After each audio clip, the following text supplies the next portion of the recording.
54,000 ആളുകൾ താമസിക്കുന്ന ഒരു കൊച്ചു നഗരമാണ് കാസർഗോഡ്. ഇവിടെ കൂടുതലും മുസ്ലിങ്ങളാണ് താമസിക്കുന്നത്. 54% മുസ്ലിങ്ങളും 43% ഹിന്ദുക്കളും വളരെ സ്നേഹത്തിലും സാഹോദര്യത്തിലും ഇവിടെ താമസിക്കുന്നു. കാസർഗോഡ് മലയാളികൾ 70% മാത്രമേ ഉള്ളൂ. 16% ആളുകൾ തുളു ഭാഷയാണ് സംസാരിക്കുന്നത്. 6% ആളുകൾ കൊങ്കണി ഭാഷ സംസാരിക്കുന്നു.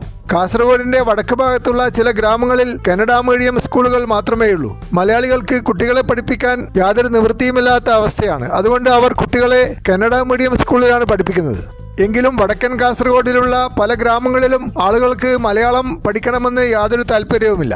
എല്ലാവരും ജോലി ചെയ്യുന്നത് മംഗലാപുരത്തുമാണ്. കാസർഗോഡ് ടൗണിലേക്ക് പോലും ജോലിക്ക് വേണ്ടി വരുവാൻ വടക്കൻ കാസർഗോഡിലുള്ള ചെറുപ്പക്കാർ തയ്യാറല്ല. മംഗലാപുരം നഗരത്തിലെ ഉയർന്ന ജോലി സാധ്യതകൾ അവരെ വടക്കോട്ട് ആകർഷിക്കുന്നു. കാസർഗോഡിന്റെ വടക്ക് ഭാഗത്തുള്ള പല കൊച്ചു പട്ടണങ്ങളിലും ഗ്രാമങ്ങളിലും മംഗലാപുരത്ത് നിന്നുള്ള സിറ്റി ബസ്സുകൾ എത്തിച്ചേരുന്നുണ്ട്.